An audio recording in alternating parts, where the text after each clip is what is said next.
আসসালামু আলাইকুম। আমন্ত্রণ চ্যানেল আই সংবাদে, সঙ্গে আছে হৃদয় হোসেন।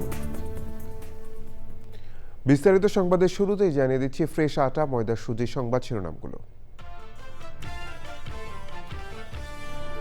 চট্টগ্রামে জঙ্গল সলিমপুরে ডিজিএফআই এর তথ্যে সেনাবাহিনীর নেতৃত্বে অভিযানে আইনশৃঙ্খলা বাহিনী সন্ত্রাসীদের বিরুদ্ধে রাষ্ট্রের সর্বোচ্চ পর্যায়ের কঠোর বার্তা। আজ থেকে সব বিশ্ববিদ্যালয়ে ইংলিশ মিডিয়াম স্কুল ও কোচিং সেন্টার বন্ধ, ইরান যুদ্ধের কারণে বিদ্যুৎ ও জ্বালানি সাশ্রয়ের নির্দেশনা।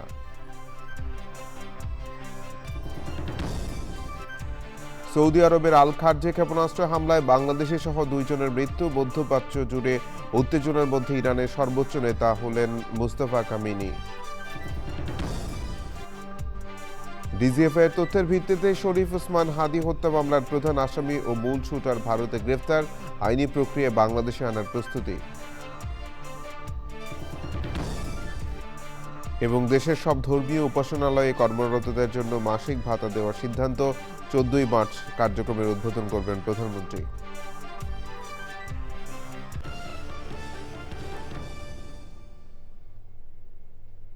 সংবাদ শিরোনামগুলো জানাচ্ছিলাম। এখনকার সংবাদ আয়োজন একই সঙ্গে চ্যানেল আই ইউটিউব চ্যানেল এবং চ্যানেল আইয়ের ওটিটি প্ল্যাটফর্ম আই স্ক্রিনে লাইভ স্ট্রিম হচ্ছে। ইরান যুদ্ধের 10ম দিন।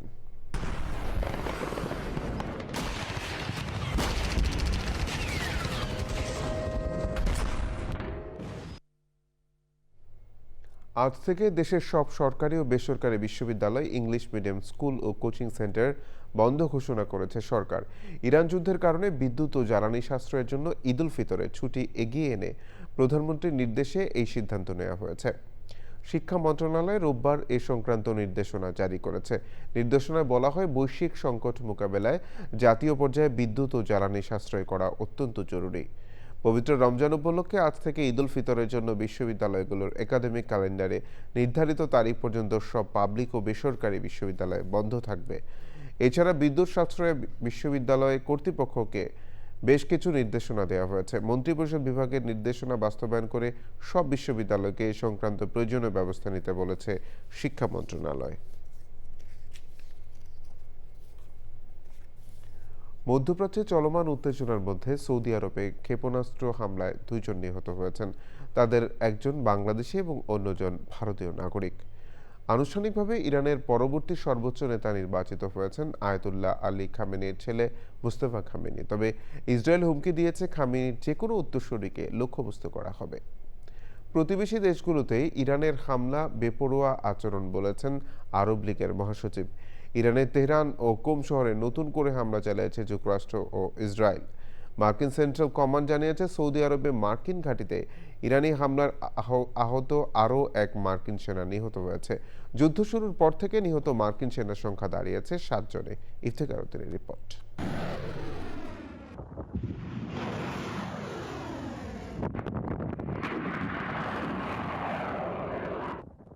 ইরান, ইসরায়েল, যুক্তরাষ্ট্র যুদ্ধ যেন আরব যুদ্ধে রূপ নিয়েছে।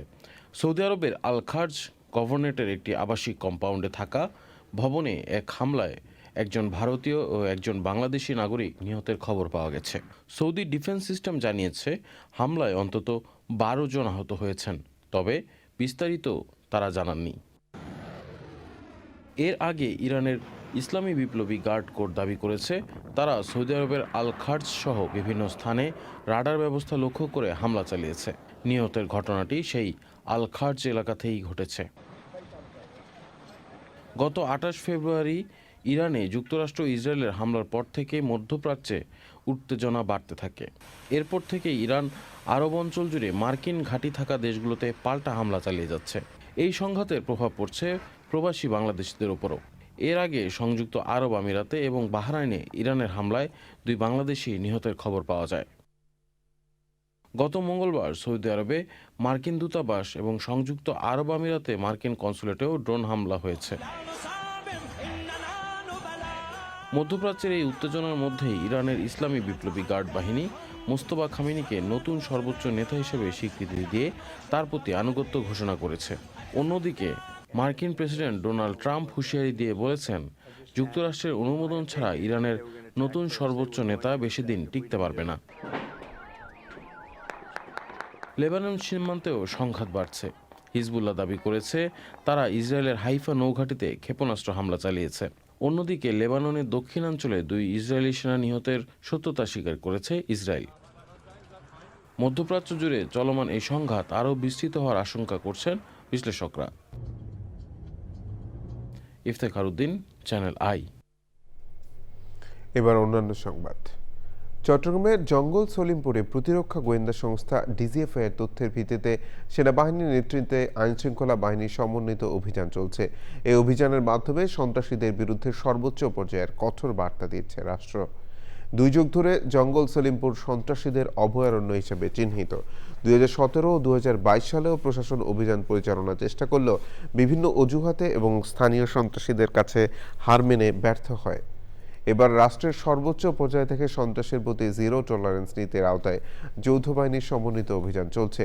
ভোর 5:40 শুরু হওয়া অভিযানে অংশ নিচ্ছে আইনশৃঙ্খলা বাহিনীর প্রায় 3,500 সদস্য। এতে এরিয়ার ফুটেজ, এপিসি, ডগ স্কোয়াডের সহায়তা নেওয়া হচ্ছে। সম্প্রতি জঙ্গল সলিমপুরে অভিযান চালাতে গিয়ে র্যাবের এক কর্মকর্তা নিহত হন ও 3 জন আহত হন।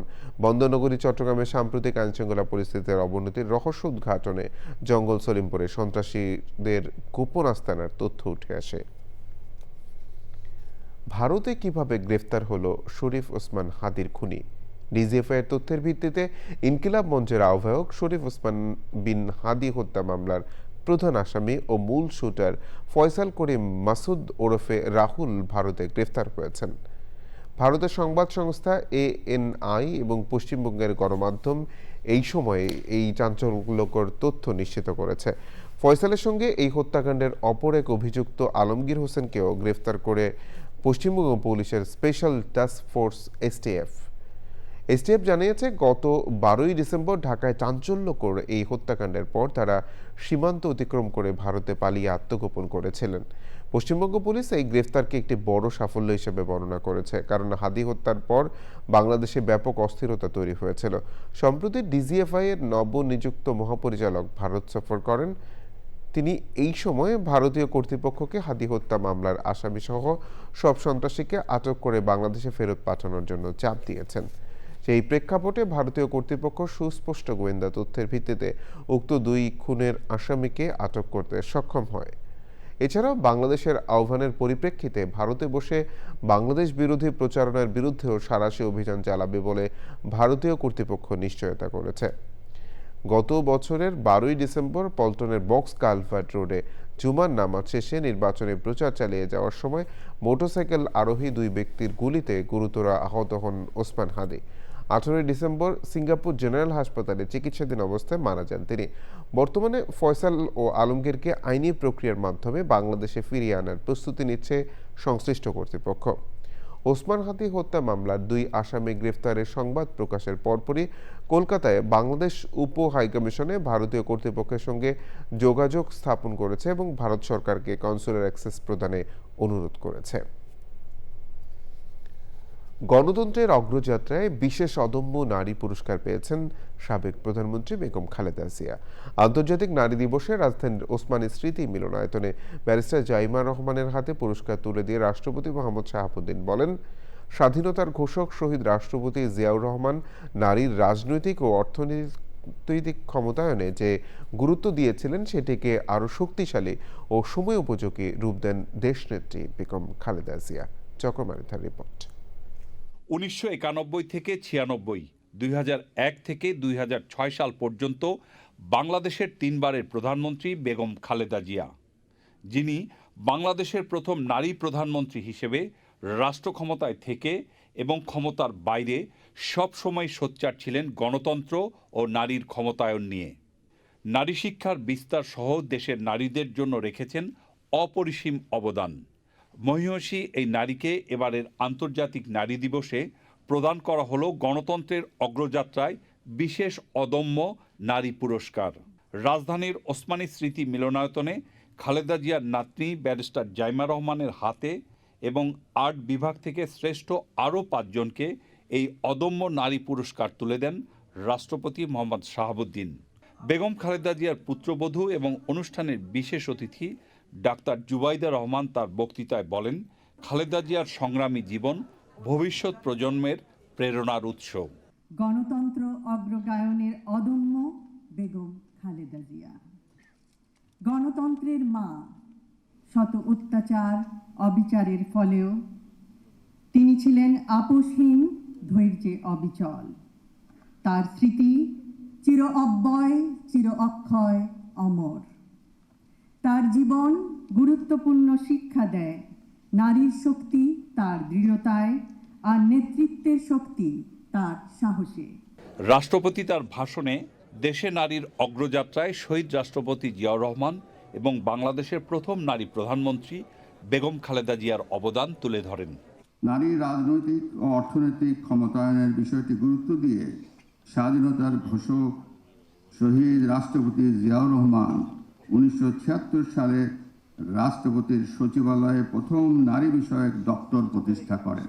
শহীদ রাষ্ট্রপতি জিয়াউর রহমান যে ভিত্তি স্থাপন করেছিলেন সেটিকে আরও শক্তিশালী ও সময় উপযোগী রূপ দেন দেশনেত্রী বেগম খালেদা জিয়া। তিনি মেয়েদের জন্য প্রাথমিক শিক্ষা বাধ্যতামূলক এবং দ্বাদশ শ্রেণী পর্যন্ত অবৈতনিক শিক্ষা চালু করেন। নারী শিক্ষার হার বাড়াতে বেগম খালেদা জিয়া মেয়েদের জন্য শিক্ষা উপবৃত্তি চালু করেন। নারীদের জন্য বর্তমান সরকারের বিভিন্ন কর্মসূচির প্রশংসা করেন রাষ্ট্রপতি। বর্তমান সরকারও নারী শিক্ষার প্রসারে গুরুত্ব দিচ্ছে। অর্থনৈতিকভাবে পিছিয়ে পড়া নারীদের ক্ষমতায়নের লক্ষ্যে সরকার ফ্যামিলি কার্ড কর্মসূচি গ্রহণ করেছে। আজকের পদক্ষেপ আগামীর ন্যায় বিচার, সুরক্ষিত হোক নারী ও কন্যার অধিকার। রাষ্ট্রপতি বলেন, সার্বজনীন বাস্তবতায় এবারের এই প্রতিপাদ্য খুবই প্রাসঙ্গিক। চকর মালিথা, চ্যানেল আই, ঢাকা। মসজিদের ইমাম, মুয়াজ্জিন, খাদেম সহ অন্যান্য উপাসনালয়ে কর্মরতদের জন্য মাসিক ভাতা দেওয়ার সিদ্ধান্ত নিয়েছে সরকার। পরীক্ষামূলক প্রতি পৌরসভায় ও ইউনিয়নে একটি করে মসজিদে এই ভাতা দেয়া হবে। ধর্ম মন্ত্রণালয়ে অনুষ্ঠিত এ বিষয়ে গঠিত সেলের বৈঠকে এই সিদ্ধান্ত হয়। 14 মার্চ প্রধানমন্ত্রী তারেক রহমান আনুষ্ঠানিকভাবে এই কার্যক্রম উদ্বোধন করবেন। বিস্তারিত জানাচ্ছেন রফিকুল বাশার।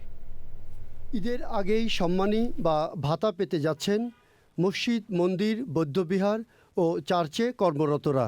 পরীক্ষামূলক আপাতত নির্দিষ্ট কিছু উপাসনালয়ে এটি চালু হবে। আগামী 4 বছরের মধ্যে পর্যায়ক্রমে দেশের সব উপাসনালয়ে ভাতা দেওয়া হবে। সিদ্ধান্ত অনুযায়ী মসজিদের ইমাম 5,000 টাকা, মুয়াজ্জিম 3,000 এবং খাদেম 2,000 টাকা পাবেন। মন্দিরের পুরোহিত 5,000 টাকা ও সেবায়েত পাবেন 3,000 টাকা। বৌদ্ধবিহারের বিহার অধ্যক্ষ 5,000 টাকা এবং উপাধ্যক্ষ 3,000 টাকা পাবেন। চার্চের যাজক 5,000 এবং সহকারী যাজক 3,000 টাকা পাবেন। ধর্মীয় উৎসব ঈদ উল ফিতর ও ঈদ উল আজহায় 1,000 টাকা এবং দুর্গাপূজা, বৌদ্ধ পূর্ণিমা ও বড়দিনে 2,000 টাকা বোনাস দেওয়া হবে। 15 মার্চ তারিখের মধ্যে নির্বাচিত সকল উপকারভোগীর নিকট সোনালী ব্যাংকের মাধ্যমে এই সম্মানী প্রেরণ করা হবে। সম্মানী কোনো হাতে হাতে দেওয়া হবে না, তাদের ব্যাংক অ্যাকাউন্টের মাধ্যমে এই টাকা তাদের অ্যাকাউন্টে পৌঁছে যাবে। অতএব কোনো ধরনের দুর্নীতির কোনো সুযোগ আমরা এই সিস্টেমের মধ্যে রাখিনি। অর্থ মন্ত্রণালয় থেকে প্রয়োজনীয় অর্থ বরাদ্দ দেওয়া হয়েছে বলে জানান প্রধানমন্ত্রীর জনপ্রশাসন উপদেষ্টা। সরকার আগামী 4 অর্থ বছরে মোট 4টি ধাপে এই কার্যক্রম বাস্তবায়ন করবে। সেক্ষেত্রে প্রথম ধাপে 2026-27 অর্থ বছরে 1/4 অর্থাৎ 1,100 কোটি টাকা, 2027-28 অর্থ বছরে 2/4 অর্থাৎ 2,200 কোটি টাকা, 2028-29 অর্থ বছরে 3/4 অর্থাৎ প্রায় 3,300 কোটি টাকা এবং 2029-30 অর্থ বছরে সমুদয় অর্থ, তার মানে 4,400 কোটি টাকা বাজেট বরাদ্দের প্রয়োজন হবে। এবছরের ঈদ উল ফিতর থেকে এই ভাতা চালু হবে। তবে সরকারি এবং দেশি বিদেশি সংস্থার অনুদানপ্রাপ্ত ধর্মীয় প্রতিষ্ঠান এই সুবিধার বাইরে থাকবে। সব ধর্মের উপাসনালয়ে কর্মরতদের চাকরির বিধিমালা করার উদ্যোগ নেওয়া হয়েছে বলেও জানানো হয়। Rafiqul Bashar, channel I, Dhaka. বাংলাদেশে সাংবাদিকতা শিক্ষার অন্যতম পথিকৃৎ অধ্যাপক সাখাওয়াত আলী খান আর নেই। রোববার রাতে রাজধানীর একটি হাসপাতালে তিনি মারা যান। ইন্না লিল্লাহি ওয়া ইন্না ইলাইহি রাজিউন। মৃত্যুকালে তার বয়স হয়েছিল 85 বছর। পরিবার জানিয়েছে কয়েকদিন আগে তিনি স্ট্রোক করেছিলেন। চিকিৎসা শেষে বাসায় ফেরার পর রোববার রাতে আবার অসুস্থ হয়ে পড়লে হাসপাতালে নেওয়া হলে চিকিৎসকরা তাকে মৃত ঘোষণা করেন। ঢাকা বিশ্ববিদ্যালয়ের গণযোগাযোগ ও সাংবাদিকতা বিভাগের সাবেক এই অধ্যাপক দেশে সাংবাদিকতা শিক্ষা ও গবেষণায় গুরুত্বপূর্ণ অবদান রেখে গেছেন। স্বাধীনতার ৫৫ বছর নবযাত্রায় বাংলাদেশ।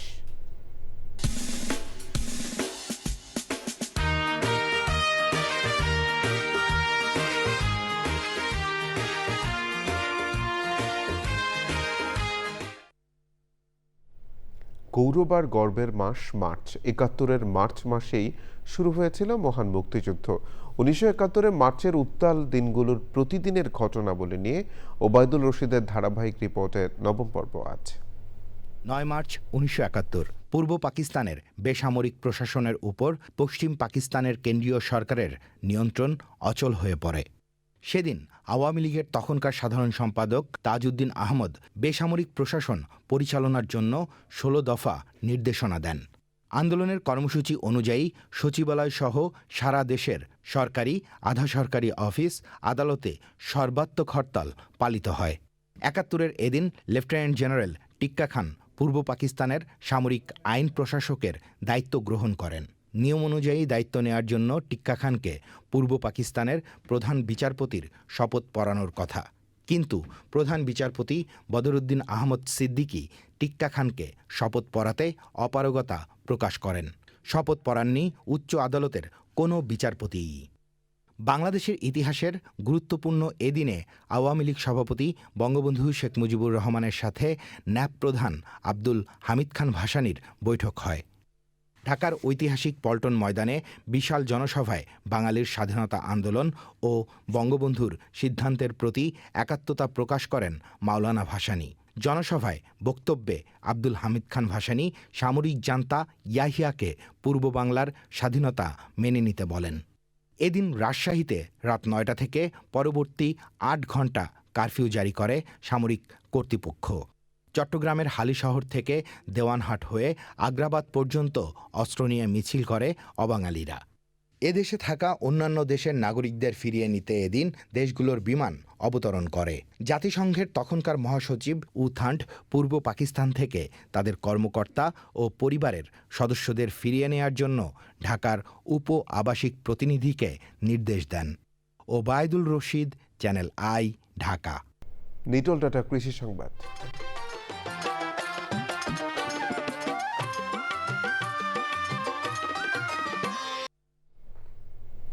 চট্টগ্রামের ফটিকছড়ি উপজেলাতে দেশি মুরগি পালন করে সফল হয়েছেন এক উদ্যোক্তা।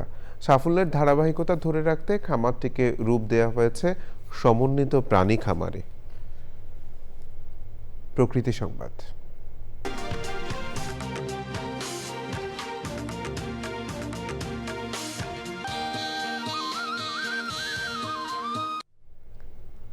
মাত্র ৪ বছর আগে প্রায় ৮০০ কোটি টাকা ব্যয়ে নির্মিত দিনাজপুর গোবিন্দগঞ্জ মহাসড়কের এখন বেহাল দশা। উঁচু নিচু খানাখন্দে ভরা সড়কটিতে ঘটছে নানা দুর্ঘটনা। ঝুঁকিপূর্ণ সড়কটিতে চলাচলে চরম ভোগান্তিতে পড়ছেন যানবাহন চালক ও পথচারীরা। খেলার খবর।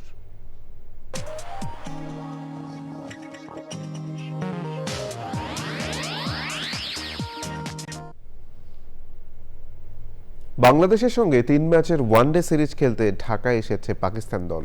৮ই মার্চ দিবাগত রাতে হযরত শাহজালাল আন্তর্জাতিক স্টেডিয়ামে পা রাখে অধিনায়ক শাহিন শাহ আফ্রিদির দল।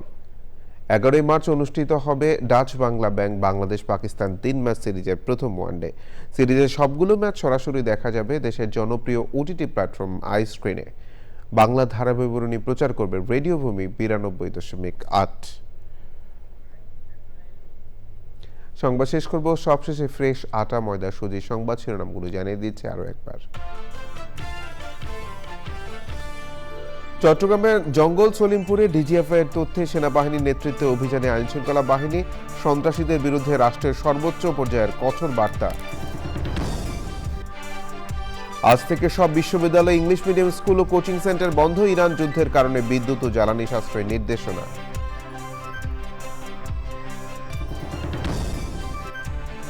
সৌদি আরবের আল খার্জি ক্ষেপণাস্ত্র হামলায় বাংলাদেশি সহ 2 জনের মৃত্যু। মধ্যপ্রাচ্য জুড়ে উত্তেজনার মধ্যেই ইরানের সর্বোচ্চ নেতা হলেন মোস্তফা খামেনি। ডিজিএফ এর তথ্যের ভিত্তিতে শরীফ ওসমান হাদি হত্যা মামলার প্রধান আসামি ও মূল শুটার ভারতে গ্রেফতার। আইনি প্রক্রিয়ায় বাংলাদেশে আনার প্রস্তুতি।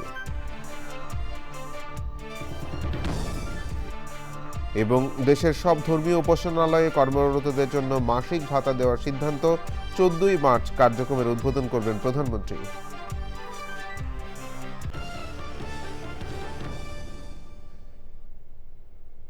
এই ছিল সংবাদ আয়োজন। ধন্যবাদ সবাইকে।